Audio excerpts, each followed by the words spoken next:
Saudações, pessoal! Vamos para o nosso quarto vídeo da nossa série sobre as regras básicas e conceitos do Savage Worlds, falando um pouquinho agora do combate, que acaba sendo uma situação extremamente comum em qualquer cenário de RPG. Então, vamos começar aqui falando justamente da iniciativa, que geralmente é a primeira ação a ser determinada. A iniciativa, então, ela é determinada no início de cada rodada, ou seja, praticamente cada personagem, ao começar alguma ação nesse sentido, vai sempre utilizar um baralho e agir na ordem decrescente. O livro oficial não recomenda o baralho espanhol, mas eu tenho essa preferência pessoal mesmo porque eu acho ele mais bonitinho mesmo. Mas é justamente essa opção. O importante é que ele usa o Coringa e que tem justamente todas as cartas presentes também.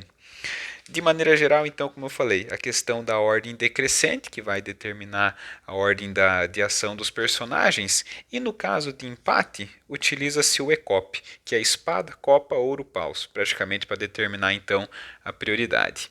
Um elemento importante então desse baralho é justamente a presença do Coringa, porque ele vai interferir diretamente não apenas na iniciativa, mas ele pode eventualmente modificar todo o rumo do combate, porque ele traz muita vantagem para o personagem que acabar sacando ele durante a sua iniciativa. O primeiro ponto é que o personagem recebe mais 2 em todas as rolagens dele naquela rodada, ou seja, rolagens tanto de teste quanto rolagem de dano daí também. E mais 2 é um bônus bem elevado, o que muitas vezes pode, como eu falei, determinar mudar totalmente o rumo de um combate. Um outro ponto importante é que o Coringa também ele representa um bene para o personagem que sacou o Coringa e para todos os seus aliados. Então, mais um outro elemento que eventualmente pode mudar o rumo do combate. Até pela questão dos benefícios que ele traz, que a gente comentou lá no primeiro vídeo, da questão de jogar novamente um teste, ou de sair do estado abalado, que a gente já vai falar, ou de eventualmente até absorver dano. E por último, o outro benefício do Coringa é que o personagem age na rodada quando ele quiser. Então ele pode inclusive até interromper a ação de outro personagem para então agir na sua vez. E isso também muda bastante a dinâmica do combate. Seguindo aqui, a gente tem então os ataques. Basicamente as formas que o personagem pode tentar causar dano. A gente divide eles então na questão do corpo a corpo e a distância. Iniciando aqui a questão do ataque corpo a corpo, a gente sempre determina que ele vai ter assim essa questão como número alvo, o aparar do alvo, que é determinado justamente por alguns parâmetros, como a gente citou no outro vídeo, que é 2 mais meio dado de ataque, mais algum eventual escudo, mais algum eventual modificador adicional. Mas isso geralmente é determinado antes do combate começar para já ter esse número-alvo definido bem certinho daí também. A outra modalidade de ataque é a questão dos ataques à distância, que funcionam um pouquinho diferente. Eles têm, digamos, essa vantagem de poder ser feito de longe e também a questão de que o número-alvo deles é fixo. Então, enquanto no ataque corpo a corpo depende muito do aparar do alvo, um ataque à distância tem o número-alvo 4, mas ele tem os modificadores. Toda arma à distância vai ter sempre 3 valores representando a sua distância curta, média e longa. Então, dentro da distância curta, o personagem faz o teste sem qualquer modificador. Na distância média, ele faz um teste a menos 2 e na distância longa, ele faz um teste a menos 4. Então, por exemplo, você pode pegar uma arma ali no caso, que pode ter uma arma de ataque à distância que vai estar colocada como 4/8/12. Então quer dizer o que? O 4 é a distância curta, o 8 é a distância média e o 12 é a distância longa. Então quanto mais longe o personagem ficar, mais difícil vai ser o ataque. Mas como eu falei, ele é contra esse número alvo padronizado ali no caso, variável apenas pela distância que o personagem que vai fazer o ataque se encontra. É interessante a gente lembrar aqui um detalhe bem importante também, que é assim, todo teste de ataque que eventualmente tem uma ampliação acrescenta mais um de 6 na jogada de dano, que a gente já vai ver a seguir.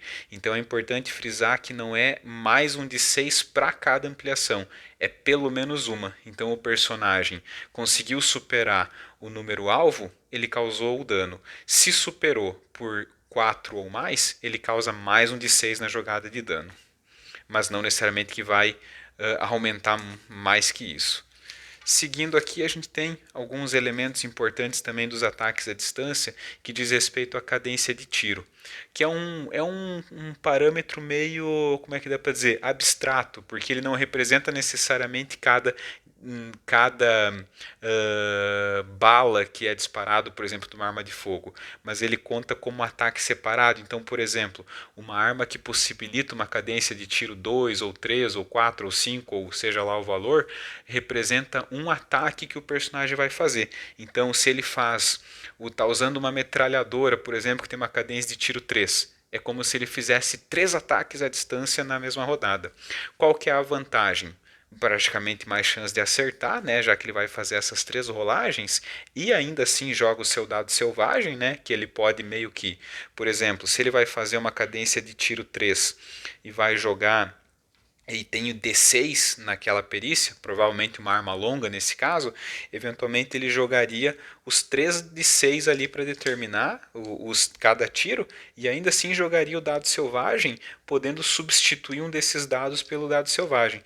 Então, por exemplo, se ele está a uma distância curta, ele precisaria superar um número alvo 4. Então, eventualmente ele jogou uma e tirou, vamos supor, um 2, um 5 e um 4, eventualmente ele aqui a gente teria 2 acertos, já que o número alvo é 4. Mas no dado selvagem ele tirou outro 5, eventualmente ele pode substituir esse 2 pelo 5 e ter acertado os 3 tiros, entende? Nesse sentido. Mas qual que é o ponto? Por usar justamente a questão de uma cadência de tiro maior, todos os ataques sofrem menos 2. Então, nesse exemplo aqui, ele não teria acertado nenhum, porque com a penalidade ficaria 3, 13 e 2. Então, nesse sentido, não teria dado em nada. Mas é sempre essa questão assim de jogando mais dados, a probabilidade de acertar aumenta. Seguindo aqui, além da cadência de tiro, um outro contexto interessante, a gente parte aqui para a parte da munição, que aqui também, uma regrinha assim, digamos que aparece para facilitar, porque a questão do controle da munição pode ser feita através do valor exato, né? Então, por exemplo, tenho munição para tenho 10 balas que vão me possibilitar 10 disparos e ponto final. Só que às vezes essa contabilidade fica meio chata e complicada demais. Então, geralmente, a gente usa uma contagem também meio subjetiva que são os marcadores. Eu gosto de determinar elas como metade dos dados de perícia, porque isso significa o quê? Quanto mais hábil é o personagem, digamos que mais ele sabe fazer render a sua munição. Então, geralmente, a gente coloca que quando o personagem tira um no dado de característica, ele perde um marcador. Então, por exemplo, um personagem que tem, vamos supor, uma graduação de 6 na sua pistola curta, eventualmente vai ter 3 marcadores de munição.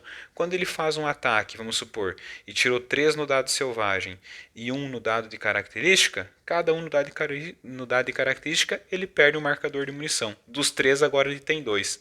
E assim vai sendo feita essa contagem. Fica um pouquinho mais rápida também, mas mais ágil, mas também não tira aquela emoção de eventualmente o personagem ficar sem munição em algum momento. Mas também eu acho que não gera aquela chatice toda de ficar contabilizando cada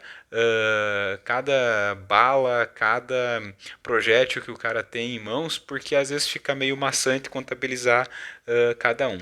Claro que eventualmente armas que disparam um tiro por vez é mais tranquilo, mas quando você começa a utilizar equipamentos que disparam mais, fica bem mais complicado de manter esse controle e às vezes é fácil de se perder. Então é uma opção, por exemplo, de controle que eu gosto de usar no meu jogo, mas também regra da casa, regra meio alternativa, né? A questão ali da cadência de tiro e dos ataques à distância corpo a corpo, essa é coisa oficial mesmo.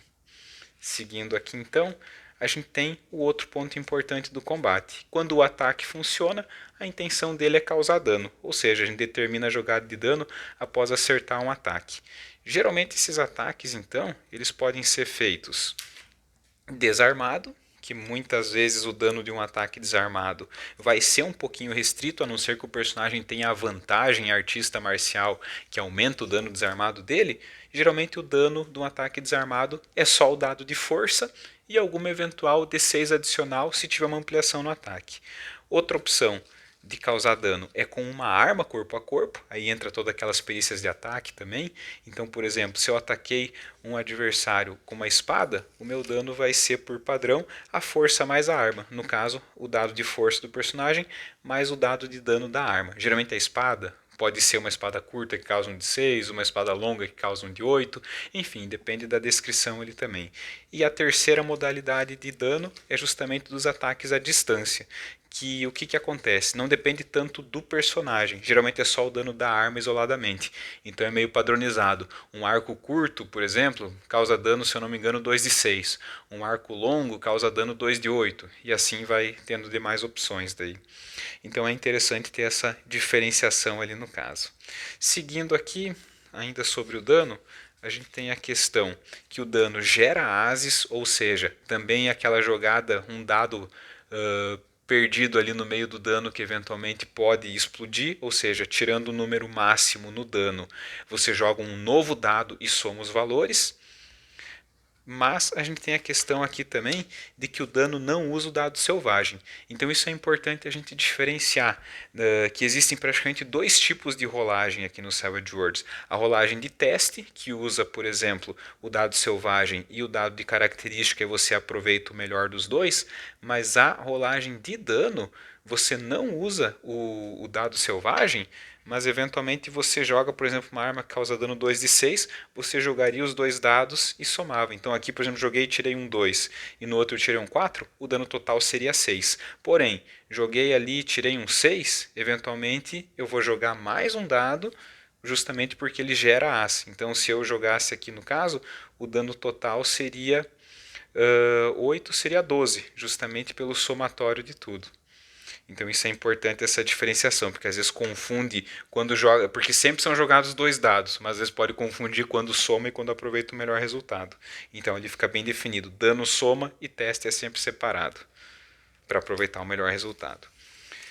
E, só para reforçar aqui então, os valores das rolagens de dano são sempre somados e ainda tem aquele de 6 adicional no caso de uma ampliação na jogada de ataque. Seguindo aqui então, a gente tem essa última parte de que o número alvo para causar dano, no caso da jogada de dano para causar ferimento, é sempre igual à resistência do alvo. Se igual ou superior, o alvo fica abalado. Se ele já está abalado, ele sofre um ferimento mais um por ampliação. Então, aí que a gente entra num ponto bem importante da questão do combate, que é justamente a condição abalado. Quando o personagem está abalado, além de poder sofrer ferimentos, ele pode realizar apenas ações livres em movimento, ou seja, ele não ataca, ele fica bem restrito nesse sentido. Então, por isso que eu comentei num primeiro vídeo que sair da condição abalado, que, por exemplo, é o que é possibilitado através do custo ao custo de um Bene, é uma situação assim que você quer se livrar o mais breve, porque permanecer abalado você não pode atacar, e se você sofrer mais dano, você tem chance de sofrer ferimento mais importante. Então, a gente vai aqui, porque assim, se o personagem está abalado, como que ele pode sair dessa condição? Basicamente as maneiras mais comuns, as maneiras mais frequentes que a gente observa, é que no início do turno do personagem ele pode fazer um teste de vigor, então eventualmente ele tendo sucesso nesse teste, ele sai do estado abalado e age normalmente, ou seja, pode atacar e não está mais nessa condição, e eventualmente, como eu falei, a questão ao preço de um Bene, ele pode gastar a qualquer momento, não necessariamente só na vez dele, no início do turno, ele pode gastar esse Bene para sair do estado abalado. Eventualmente um personagem que está abalado e sofre dano, digamos, no caso que supera a resistência ou até ampliação além, ele vai sofrer ferimento.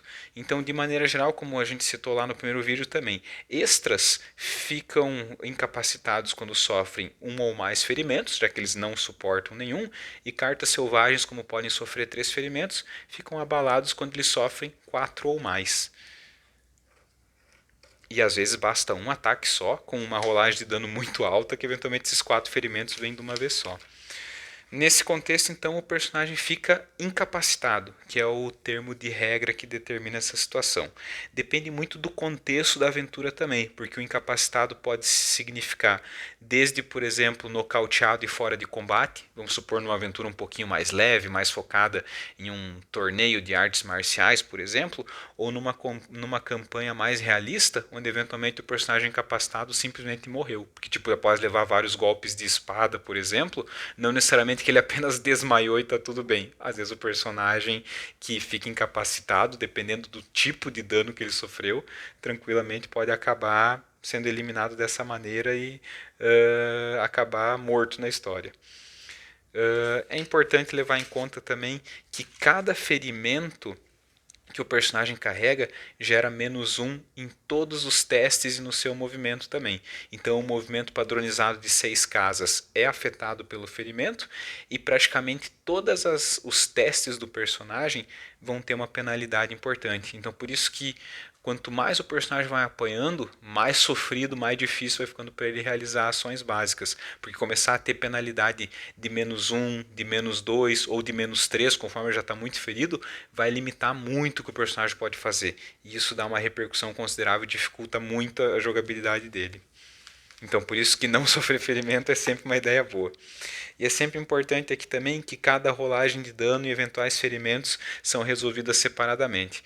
Tomando ali, por exemplo, aquela arma, como eu citei antes, da cadência de tiro 3. Eventualmente, supondo que dos 3 tiros, 2 acertaram, não é que todo dano vai ser somado então resolvido. Primeiro se resolve de uma fonte de dano, até para se o caso o personagem queira gastar um BN para absorver aquele dano também, e aí depois parte para a segunda fonte de dano e assim sucessivamente. Então digamos que simplesmente não soma tudo. Se eu sofri 12 pontos de dano na primeira, resolve aquela situação. Se eu sofri 8 pontos de dano na segunda, resolve aquela segunda na sequência. Mas não que eu vou juntar tudo e sofrer um ataque de 20 pontos de dano. Então isso é bem importante diferenciar, até porque quando começa a lidar com um valor de dano muito elevado, dá para virar bagunça também. Então aqui um breve resumo, só para a gente colocar ali então de maneira mais compreensível. Então, na minha jogada de ataque, superou a parar do alvo? Se não superou, bem simples. O que acontece? Simplesmente errou o ataque. Agora, se o meu ataque foi igual ou maior que o aparar do alvo, então o que acontece? A gente vai fazer uma jogada de dano, que basicamente a gente vai comparar então. A jogada de dano superou a resistência? Se não, o que acontece? Se não superado, praticamente o ataque nem doeu. Então quer dizer que eu atingi meu alvo, mas não cheguei a machucar ele. No caso do dano ser igual ou maior que a resistência, a gente vai verificar o que então? Se esse alvo já se encontra abalado. No caso dele não estar abalado, se o meu ataque, se o meu dano superou a resistência dele, ele vai ficar abalado e vai sofrer um ferimento adicional para cada ampliação. Então, digamos que se meu ataque superou a resistência de um alvo que não estava abalado, e com uma ampliação, ele vai ficar abalado e vai sofrer um ferimento. No caso dele já estar abalado, o que acontece? Basicamente, ele já vai sofrer um ferimento por ter a resistência superada pelo dano, mais um ferimento adicional para cada ampliação. Então, por isso que eu falei, ficar no estado abalado significa que a primeira jogada de dano que supera a resistência já vai causar ferimento, ou seja, o personagem vai acabar adquirindo ferimento muito mais rápido. Então, por isso que é uma baita situação desagradável permanecer no estado abalado. Fora que ele não vai poder atacar também, então ele fica já bem mais restrito. Então, de maneira geral, esse seria esse resumo, assim, digamos, essa parte do combate, do dano e dos ferimentos. Porém, numa luta a gente não tem apenas a ação de bater, a gente tem a opção de suporte e a opção do desafio daí também, que são até algumas opções para personagens menos combativos, mas que acabam participando do combate também. A questão do suporte, ela vem do princípio de eventualmente fazer um teste de perícia relevante àquele contexto para fornecer algum bônus de mais um no teste de algum aliado até o fim da rodada. Então, eventualmente, o personagem pode estar auxiliando os personagens, os aliados dele, quando ele justamente não tem nenhuma capacidade que vai trazer algum benefício em combate. Então, por exemplo, essas habilidades pode ser algum teste de persuasão da perícia, no caso, né, para justamente ficar distraindo o alvo, ou eventualmente algum teste de performance muito comum, digamos, para ficar encorajando, né, como se fosse bem comum nas campanhas de fantasia medieval, os bardos e menestréis que ficam tocando para encorajar os seus aliados, ou eventualmente até algum teste de estratégia militar, que tem a perícia nesse caso que pode até ajudar. Importante diferenciar também que às vezes o personagem que tira uma ampliação no teste de suporte fornece um bônus de mais 2, assim como eventualmente uma falha crítica vai na verdade acabar mais atrapalhando o aliado daí também. Sempre é importante, então, destacar essa questão de perícia relevante, ou seja, depende muito do contexto ali também e da descrição do jogador para fazer justamente um suporte válido. Porque se ficar uma atitude muito forçada, alguma coisa que não convence, simplesmente a ação não funciona. Aqui o desafio funciona de maneira semelhante também, mas ele não é só um teste para superar, digamos, o número alvo. É mais uma disputa de perícia contra um atributo relevante do alvo para causar algum prejuízo a ele, ou deixa ele distraído, onde ele sofre menos 2 nas próprias jogadas, ou deixa ele vulnerável, onde todas as jogadas contra ele recebem um bônus de mais 2. Então, o que é interessante levar em conta nessas duas situações? Tentativas repetidas sofrem penalidade de menos um cumulativo. Então, o que acontece? Se eu ficar usando, por exemplo, esse mesmo teste de persuasão a toda rodada para tentar, digamos, encorajar meus aliados ou, digamos, fazer sempre a mesma finta, digamos, para atrapalhar esse meu adversário, cada vez a chance de funcionar é menor, porque você vai estar sempre usando o mesmo truque para enganar, só que uma hora o personagem vai perceber justamente que não é assim que funciona. E mais uma vez reforçando, depende muito da questão da descrição, entende? Não é só chegar, vou fazer um teste de uma perícia aleatória porque tenho um treinamento bom naquela perícia. Eventualmente uma finta de combate é uma justificativa aceitável. Eventualmente aquele esquema de, por exemplo, dar um tiro na pedra que está em cima do inimigo para que aquela pedra cause uma distração e eventualmente você consiga um bônus naquele ataque, isso é uma descrição válida, mas é sempre dependente do contexto também, e tem que ver justamente se o jogador tem essa criatividade de descrever uma situação onde ele consiga fazer alguma ação que gere algum bônus para ele. Seguindo aqui, a gente tem algumas regrinhas opcionais ali também, né? Conforme o tema da aventura e do cenário, que também pode ser incrementadas nessa questão do combate. Como, por exemplo, uma regrinha da iniciativa muito maior que as outras, onde, por exemplo, se a primeira iniciativa for maior que o dobro da segunda, o primeiro ganha uma ação extra. Isso é interessante, por exemplo, para beneficiar personagens que investiram bastante em iniciativa e que são claramente mais ágeis que o outro.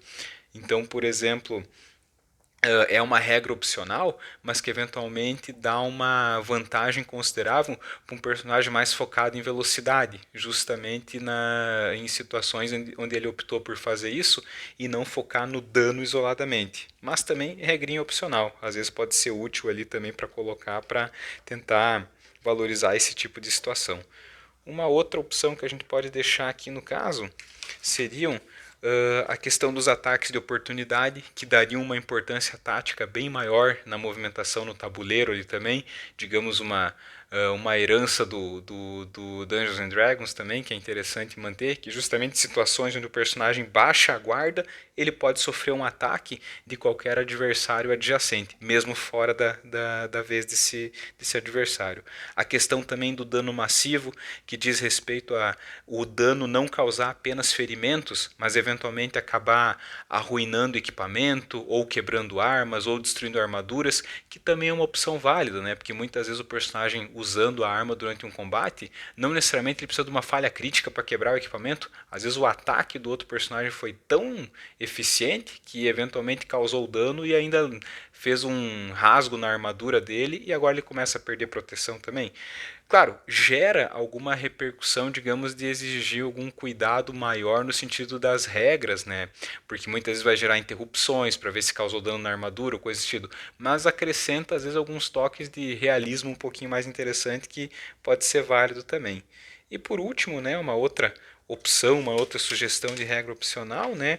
A questão que foi citado antes dos castigos adicionais, da regrinha para cicatrizes e perturbações. Às vezes os jogadores optam por usar essa questão não apenas em jogos focados no terror, mas às vezes determinar que, por exemplo, cada vez que o personagem fica incapacitado em combate, ele adquire uma cicatriz, por exemplo. Então, se teu personagem sempre acaba sendo derrotado, pode ser que uma hora ele adquire tanto estresse físico ou perturbações, né, ou estresse mental no caso, que eventualmente ele decide abandonar essa vida de aventureiro porque já está cansado de apanhar bastante. Então também é uma opção de regra que fica ali no caso como alternativa para ser usado. Então para esse vídeo era isso. Valeu pessoal, mais uma vez agradeço se você assistiu até aqui e é isso aí. Valeu então.